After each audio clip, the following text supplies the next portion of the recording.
Hey, I'm Ben Silverio, And I'm Ansel Birch. and it's Time to party.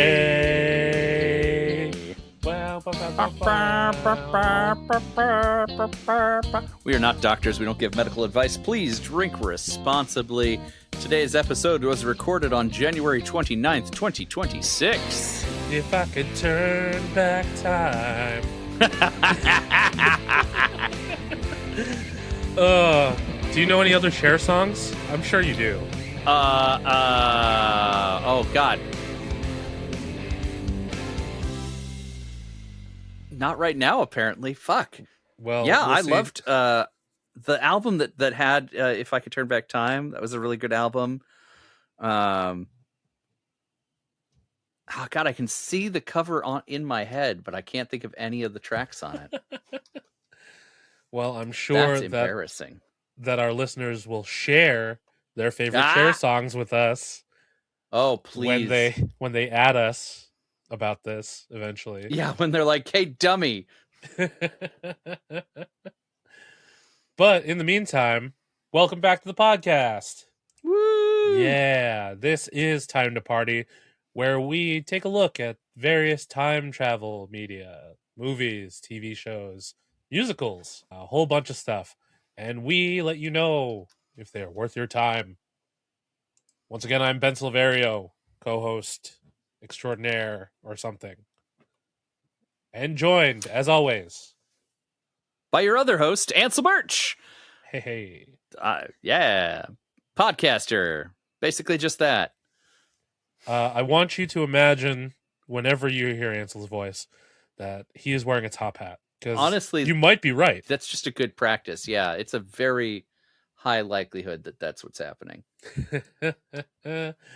Yes, and if you are just joining us, this month we are looking at the landmark time travel movie Groundhog Day, starring Bill Murray, from the genius creative mind of filmmaker Harold Ramis. And the way things work around here, episode 1, which hopefully you heard about already, we like to give a drinking and smoking game so that you can rewatch or watch the movie for the first time before we get into our review, which is the second episode, which is what you're about to hear in a few minutes.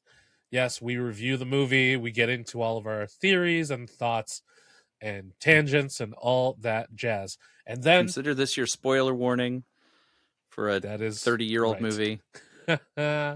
If you haven't seen this movie yet, you really should. Yeah, highly recommend it. Truly. Not to spoil our end of how I felt about it. Listen, we're in a time loop, so this is going to loop back around. That's right. That's right. Listen, we all get to things in our own time, and we're not going to penalize you for not getting to a thing that we've gotten to a long time ago. Everyone's on their own journey, you know. Mm-hmm. It's and we're here for that. We're here for your journey. Hopefully, we're also there for your journey with Groundhog Day. Yeah. Yeah. Nice. Stuck the landing. I did it. And then episode 3, which is our edutainment episode. I always do the hand thing whenever I say edutainment. Yep. Because you know you're thinking it. Mm-hmm. But that is where we give you a very shallow dive, a lazy river of information, if you will, about a topic inspired by the movie that we're talking about this month. But that is next week. Because this week, we have our review of Groundhog Day. And if you, again, don't know what that is, here's what our good friends at Rotten Tomatoes has to say. Phil, a weatherman, is out to cover the annual emergence of the groundhog from its hole. He gets caught in a blizzard that he didn't predict and finds himself trapped in a time warp. He's doomed to relive the same day over and over again until he gets it right. I mean, yeah. Yeah. I guess. It's certainly more complete than the IMDb one. That's very true. But yeah, I mean, it kind of gives everything away almost, but Yeah, whatever. These basically. things aren't. Yeah.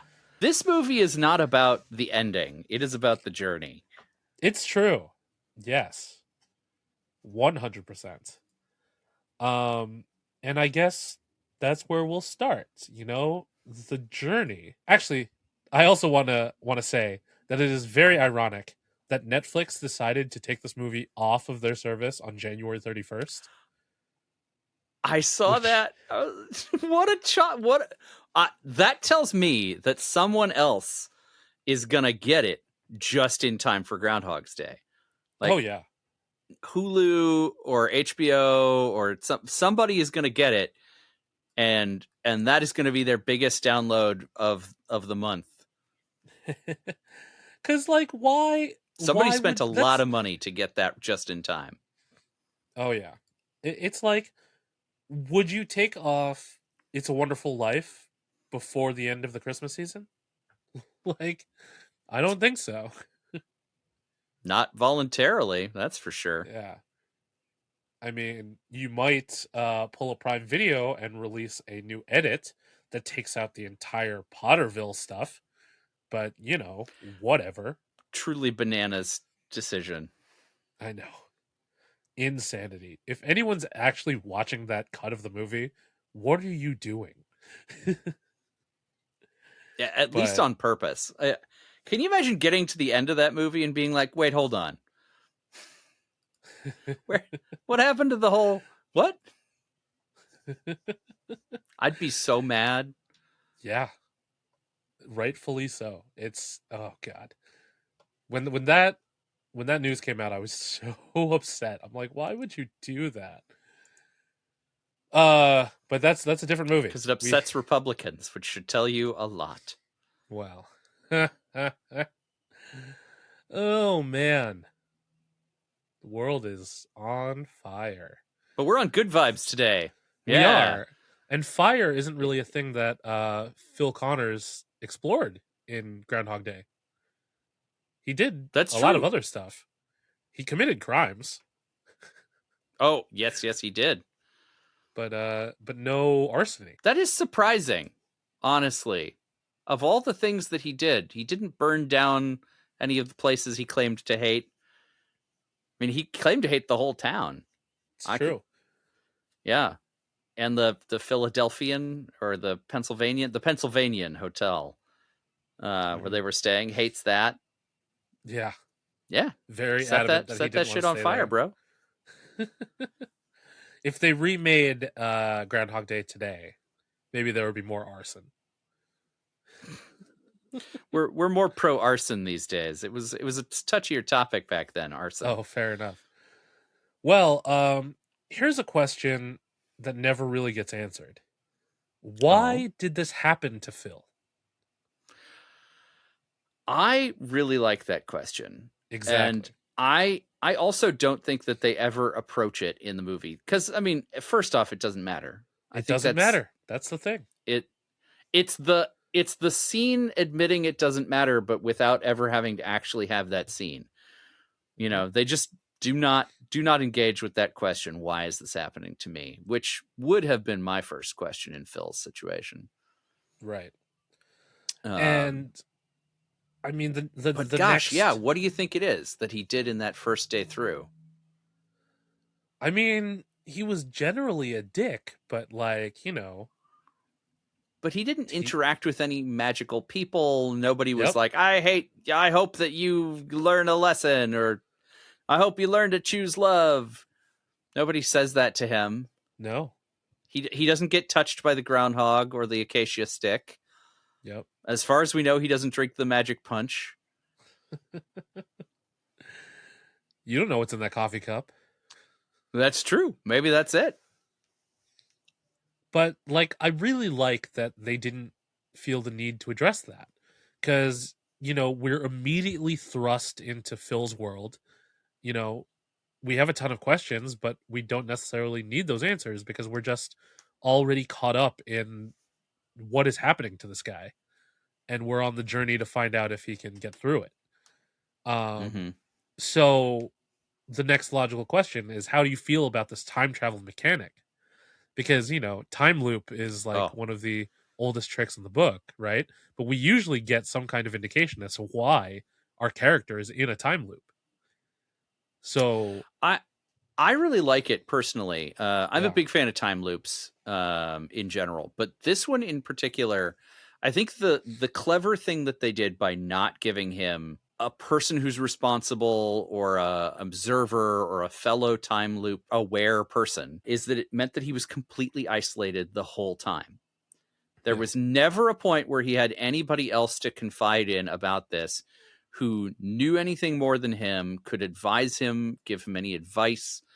The only advice he could get was from people who had no idea what he was going through, but just told him what was important about their lives, Mm-hmm. which was a great choice on the screenwriter's part, because it really is about that. What would you do if you could live forever? It's the question he asks. Yeah. What would you do if you could live forever? Similarly, what would you do if today was the last day of your life? If the world ends tomorrow or there is no tomorrow?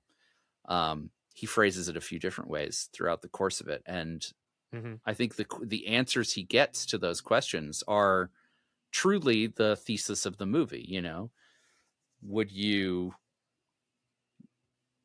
in a similar situation go to absolute criminality as quickly? Would you turn to love as quickly?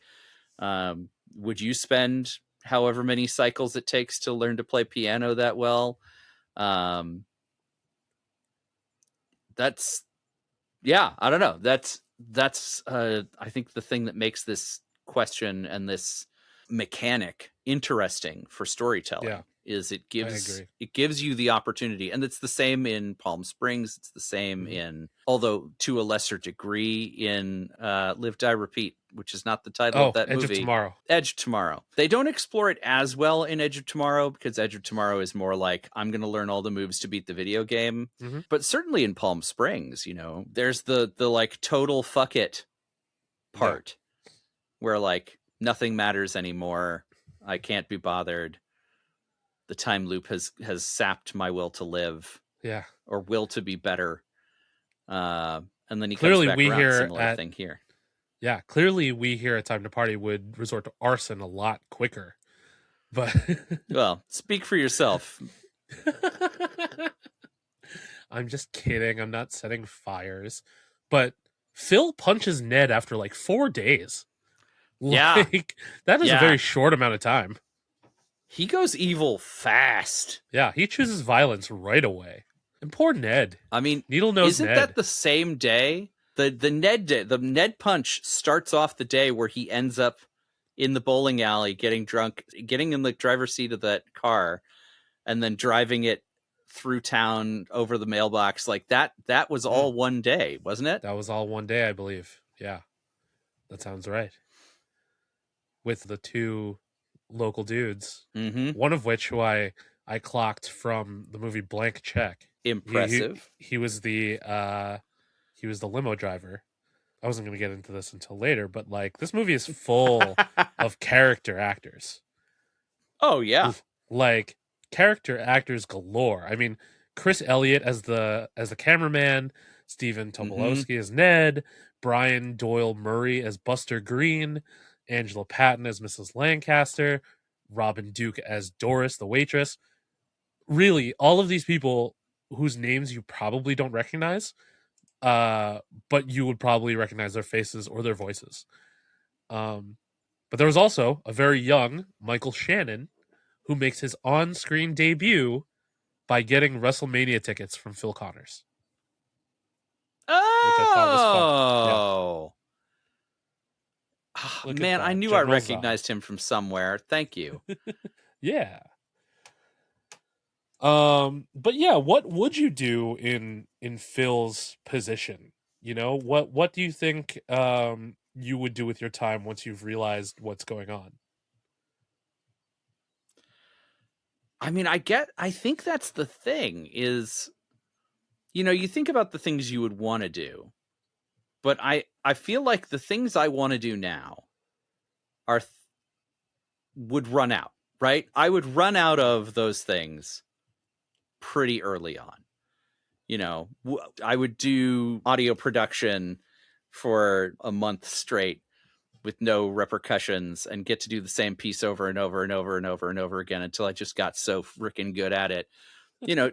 And all the other skills that I use in a day, similar to what he does, learn to play piano, learn to speak French, do the thing that you want to do as well as you can possibly do it. Fall in love with somebody. Absolutely. If your partner isn't there and you're going to be stuck there for, who knows how long, absolutely learn how to romance somebody. If your partner's there, by God, give them the best possible day of their whole lives, so on and so forth. I think those are absolutely the right choices. But the question for the screenwriter and the question for the rest of us in that is, and I'm just stalling to try and come up with an answer on it, is when you run out of those things, when you run out of the things that make sense, what's the next thing? Because obviously that's going to be what gets you out of the loop. If you're in a narrative time loop. Also, you're stuck in this town. They don't have an international airport. You're in the middle of nowhere, Pennsylvania, essentially, because you're like 80 miles outside of Pittsburgh, where it's not exactly a bustling metropolis. So that kind of cuts down on your options of things that you want to do. And God forbid it's 1993. Oh, right. The long distance lines are down. They're just down. Yeah. You can't make any calls. Sorry. Nope. No internet as we know it today. So you're not streaming. You're not playing games. You're not there's so many things you're not doing, dude. If they have an arcade, you're probably lucky. Yeah, hope there's a Blockbuster in that town. Oh man. If they don't have a Blockbuster, they've got to have a movie theater, I didn't see a Blockbuster. Right? They did have a movie theater. Yeah. He did say he'd seen that one movie more than 100 times. Oh, that's true. Yeah. Oh man, and that movie theater is small enough that they're probably only showing that one movie. I think there were 2 on the marquee. Okay. But even so, that's not a lot of movies. Not a lot of movies. And I mean, he watched that same episode of Jeopardy enough times to memorize all the answers. So, oh God, that's so clearly true. They don't get a lot of TV channels out there. Man, that's rough. Because it's like you're also limited to the amount of books that they have in the library or at the store. So it's like if you want to read something specialized, that you're probably not finding that. Nope. Interlibrary loan is not going to get to you in time. No, it's not. Speaking of books, fun fact, screenwriter Danny Rubin was inspired by The Vampire Lestat by Anne Rice. Really? Yes. While reading that book, he was questioning if and when immortality would become boring and pointless and how a person would change over time, especially if they were incapable of that change, because you have Phil who's in this kind of arrested development, Yeah. So he was really wanted to play around with all that stuff, which led to a much darker script initially before Harold Ramis got involved. The director really brought comedy, which was something he's very good at. I mean, my God, right? Just look at his resume. Again, some of the best comedic films of all time. One of the masters, truly. You're not going to get better. But you said something really interesting about love, taking the time to find and cultivate love if you're stuck in this thing. The hard part is that he has to do it every day over again. Yeah. So his dates with Rita had to have occurred over months for him to get all that information to get it just right. And it still didn't work in the end. So yeah, I mean, I think he ran into the same problem that we talk about in the Matrix movies, right? Where it's like, if it's too perfect, you're bound to reject it. It feels wrong. You go, hold on. How do you get everything right? That's a sure sign that something's amiss. Yeah. And also, Phil and Rita are new to each other, right? Like she's the new producer at the studio. Mm-hmm. So they don't really know each He's other very meeting her for the well. first time on that road trip. Yeah, exactly. Um which makes this bit even more interesting. Did you know that there was a different ending originally? No. Okay, so the original ending in the script was that Phil breaks his loop and then confesses his love for Rita, right? But then the perspective shifts to Rita's when she rejects him because she's not ready for love and she gets trapped in her own loop. Oh. See, but like that does a lot to change what we got, right? Because like obviously Harold Ramis is making a romantic comedy Mm-hmm, here. mm-hmm. And to not have that catharsis with the traditional Hollywood ending, it would definitely make us feel differently about this movie, right? For sure. I also wonder what that changes about the thesis of the movie, because in the film as we have it, he gets out by being ready to choose a selfless day. Yeah. He spends the day saving people's lives, making people better, being a part of the community, and that's what eventually breaks the cycle. Um, Whereas if the thesis of the movie is choose love, or and specifically romantic love, like she's not ready for romantic love being the thing that puts her into a time loop, that changes the nuance of like why you're here. Yeah. We get into that like true love's first kiss sort of bullshit where it's like, Mm. yeah, okay, well, this, sure, you're magically cursed, but if the right guy comes along and gives you a kiss, we'll get you right out of there, no worries. That's Yeah. interesting. Yeah, do you think it would have gained as much acclaim as it has if it had that? If that was the only thing that changed about it, probably, Hmm. because the rest of the movie is so fucking tight. Like it's Yeah. just such a great, well timed, well performed, tightly interlocking time travel mechanic. Like all of it is really like cleverly done. I think that we would have still enjoyed it just as much, but it definitely would have changed a lot of the conversations we had about it afterward, like Yeah. we're doing right now.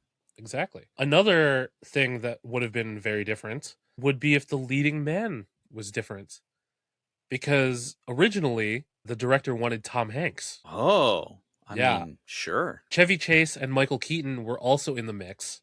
And from what I've seen, Tom Hanks rejected the offer because he was like typecast as nice people. So Sure. the audience would be expecting him to be redeemed by the end of it. Whereas the quote was, Bill Murray was such a miserable son of a bitch on and off screen that the outcome would be less predictable. You could believe that Bill Murray would still be a shitbag at the end of the movie. Yeah, exactly. That's Some, hilarious. somehow Bill Murray manages to be a jerk, and you still somehow are charmed by him. It's the best part. I mean, it's the reason that we are all so endlessly charmed by his walking around interrupting people's weddings and whatnot and being like, no one would ever believe you. Meanwhile, if Chevy Chase did that, everyone would be pissed. I would like for everybody to recognize, though, that in the same year, Tom Hanks was in a movie called Philadelphia. So it was a big year for Pennsylvania. It was. That's true. Very different movie, though. Quite. You say he was trying to get away from some typecasting. That, yep, that shows. Yeah, that totally tracks. It's a hell of a follow-up to Big, that's for sure. Right? Oh my god. Speaking of Pennsylvania, did you know that the movie is not shot in Pennsylvania? I did not know that, although I'm not terribly surprised. Apparently, they went to Puxatawny to see if they could film there, but it wasn't really giving quintessential American town. because it was like incredibly rural, like Yeah. too rural, in fact, to accommodate a film production. So it's too much in the middle of nowhere. That's yeah, great. again, 80 miles from Pittsburgh, way too far to have the amenities that they need for a film set to work. So as a result, the Puxatawny town officials wouldn't let the production use the real Puxatawny Phil. In fact, Really? they caught a wild groundhog named Scooter No. who bit Bill Murray at least twice. Amazing. So it was just one groundhog? Yeah, just like the real Puxatawny Phil, same groundhog. Okay. That's I mean, audacious. I would have assumed. as far as I can see, as I can tell from what I've read, they only caught the one. They didn't have one that was like bred in captivity or like a Hollywood groundhog. They were just like, "Oh, hey, we're out here in Woodstock, Illinois. Let's just grab whatever groundhog we find." Sure. I mean, why not? I am looking on Google Maps currently while we're talking, and I will say it looks as though they have perhaps rehabbed the city a little bit in an attempt to cater to curry some favor with the folks. Oh yeah, the diner that opened at the spot where the diner would have been. Oh no, wait, that's in Illinois. Sorry, but they did end up making a real TikTok diner, and it stands in the place where the one in the movie was in Illinois. But I'm sure that Puxatawny, Pennsylvania was kind of pissed and was like, "We could do better." Yeah, right. Wait, so where did they shoot? Evanston? No, Woodstock, Illinois. Woodstock, Illinois. Okay. Yeah. I thought that was so interesting. But wow, yeah. poor Scooter. Poor, yeah, poor Scooter, poor Bill Murray's hand.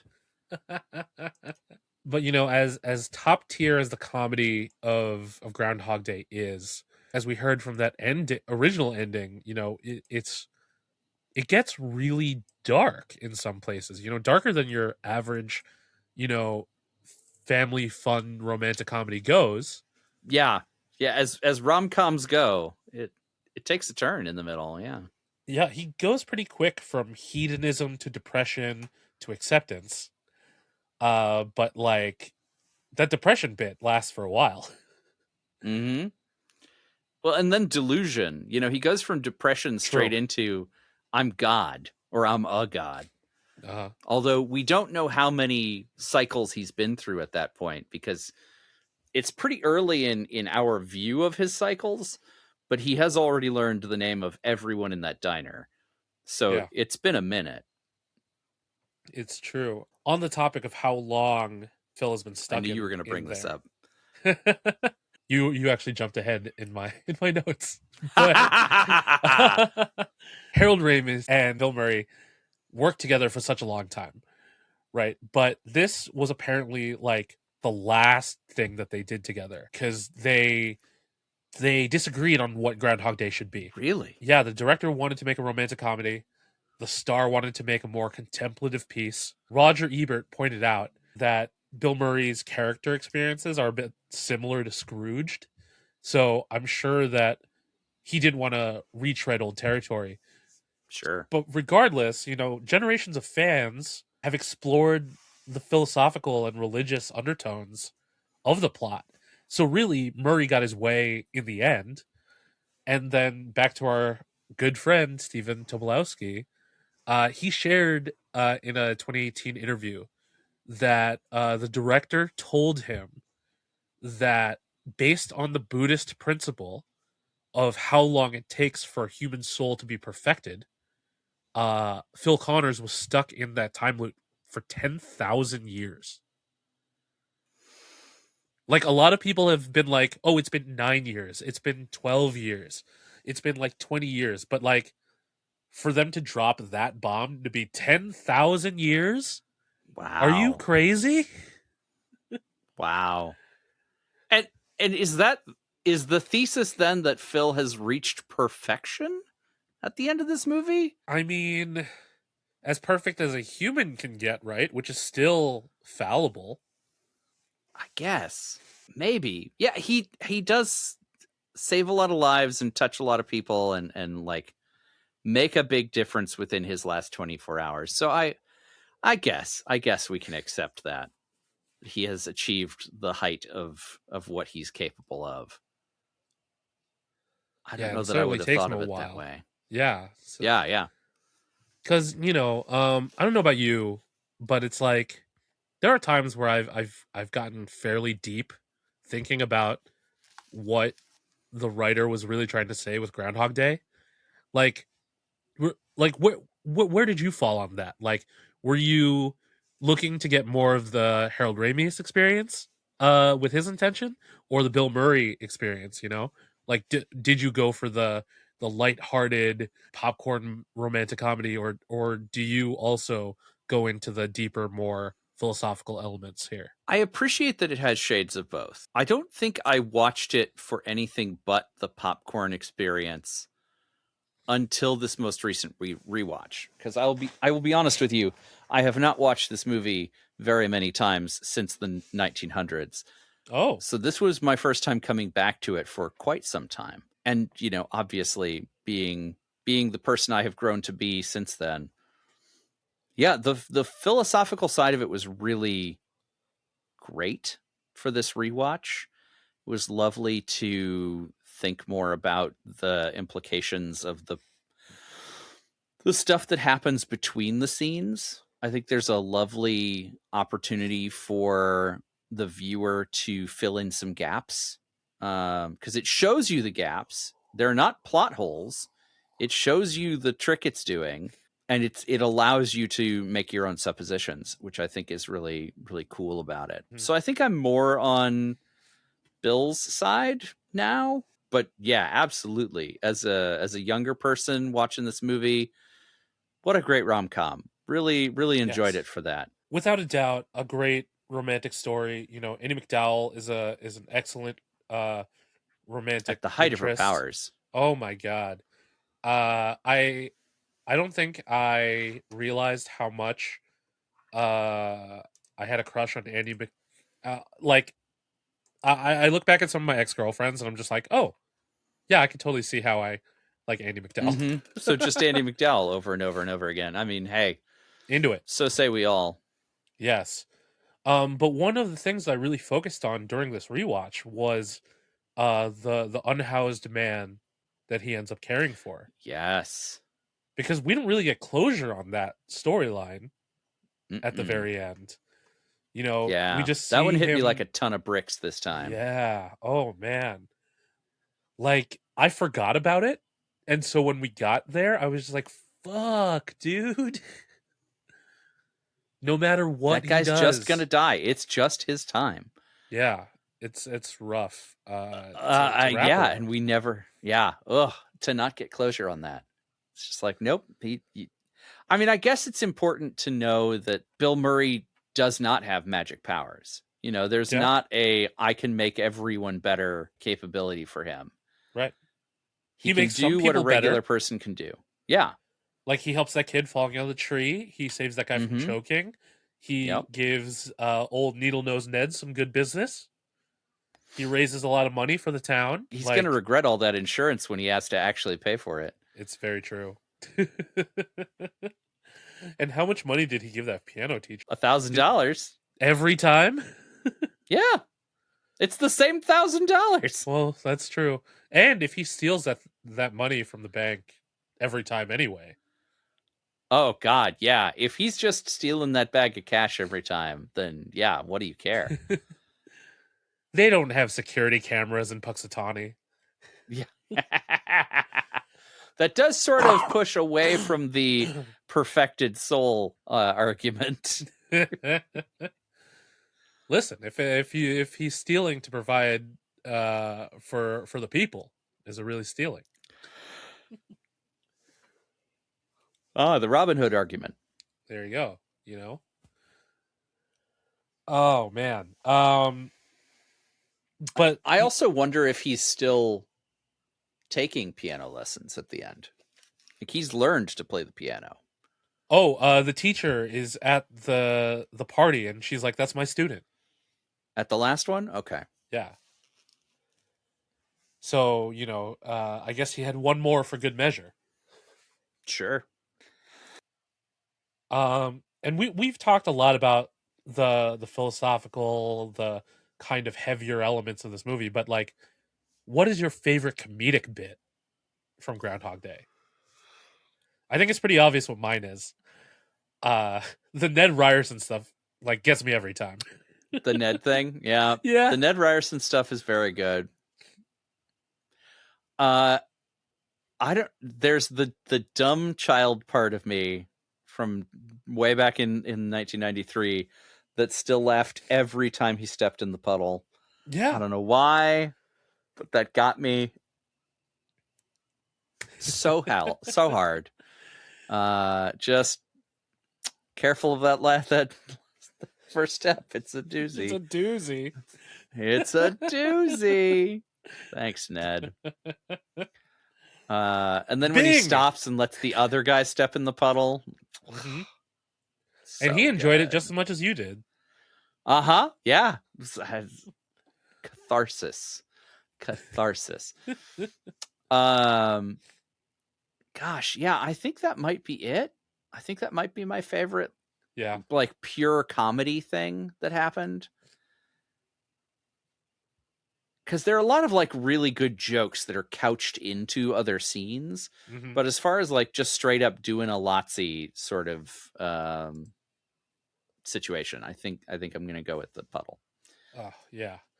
I also like when he wakes up, comes down to the bed and breakfast and takes the toaster, Mm-hmm. and then the lights just flicker, and I'm just like, that's all you need. That's gold.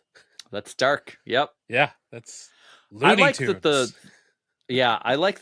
the bed and breakfast manager also immediately knows what's happening. Yeah, like it's happened before. Oh no. I shouldn't have let him take that toaster. Ooh, do you think anyone was in on it? Like anyone in the town, do you think like knew about the time loop?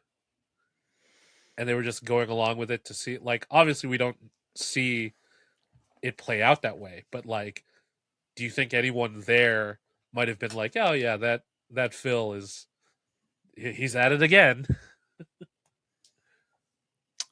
That's a good question. Does anyone seem nonplussed about Phil? I think that would be the person who's like knows what's up.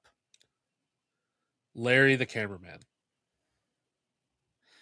I mean, Larry's a reasonable, because Larry seems pretty like over it from the start, and then is really charmed when Phil comes around. Yeah. So that's not a bad thought.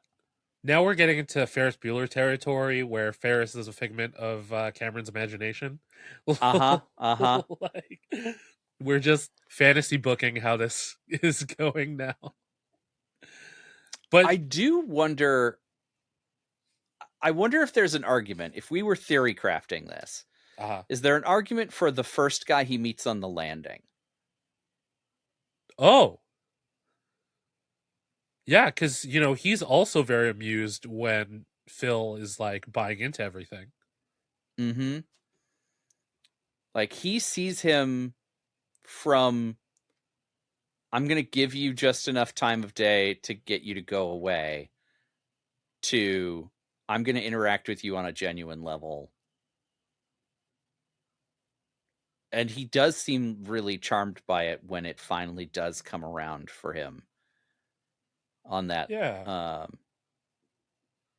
I think if we were looking at it from a textual perspective, we might look at who do we see the most? Like what characters are most consistently in the loop? Uh-huh. Because those are going to be our observers, right? So the owner of the bed and breakfast. Yeah, exactly. Because what could have motivated Rita to book Phil at this bed and breakfast? Other than like, how did she come across that Phil hated staying at the hotel? Right? Could have been like, hey, if you're coming to Puxatawny, check out this bed and breakfast. She might have Yeah, gotten an ad or something that would have, you know. Again, we don't know because we don't get that much headroom before coming into the story.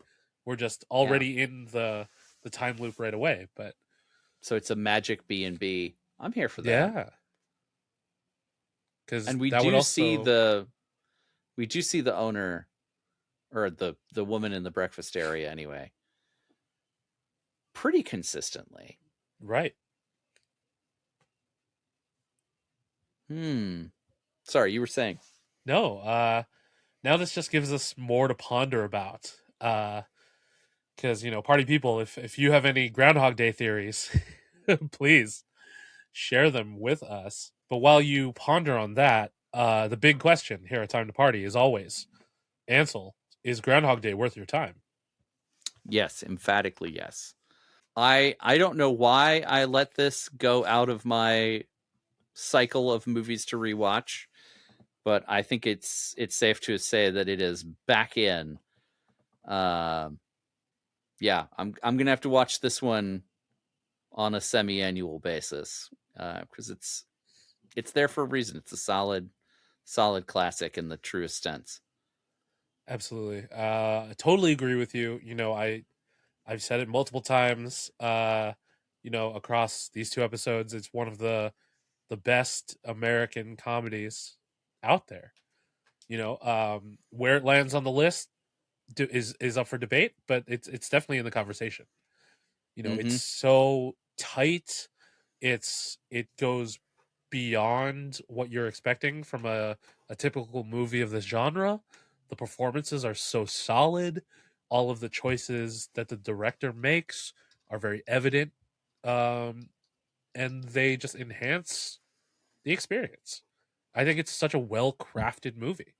You know, um, Even though they didn't actually bring in the real Puxatawny Phil, but I'm sure he's very busy anyway, being an eternal I mean, yeah, being. he's got he's got two kids now. I thought he disowned them. The society disowned his kids. That doesn't mean Got it. Phil did. It's gonna be an episode of Succession in Puxatawny eventually when the kids come of age. That'll be the next Actually, comic that book would be a series. great parody. Listen, if some comics publisher wants someone to write about the origins and ongoing adventures of Puxatawny Phil, look no further. I mean, What does he do the we've rest of got of you. the year? Yeah, absolutely.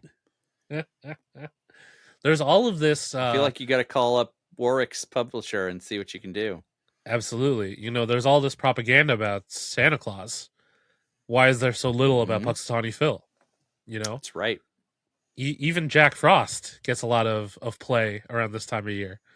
But who who are they to exclude one of our wintertime icons like Yeah. Puxatawny Phil? And what about Douglas the Arbor Day fir? I mean, somebody's got to give him a movie. For sure. Ah, see? There's the movie. Writes itself. It writes itself. Oh my god. We've reached the delirious stage of the time loop. How's that cough medicine there, Ben? Oh, glorious. You can find us on the internet. Mm-hmm. I'm at bsilverio20 on the various social media platforms that I decide to be on. And I am at The Indecisionist on all of the social media platforms I can bother be on, which includes the Meta Properties, Blue Sky, and Letterboxd, where you can find a list of all the movies we've watched and all the movies we are thinking about watching. Go ahead and give us your opinions on that list and let us know if there's something you want us to add. Yes, please. And if you're on a platform that still uses hashtags, you can use the hashtag time2party. That's time the number 2 party to join the conversation. As well as time the number 2 party, all spelled out, thanks to Warwick. This has been an Indecisionist production. Special thanks to April Moralba for our podcast art, and to Marlon Longett of Marlon and the Shakes for our amazing theme song. And if you're listening on or around release date, go ahead and check out TTRPG Pickup Con at ttrpgpickupcon.com. It is a free online gaming event that will be going on at the end of the month, every month.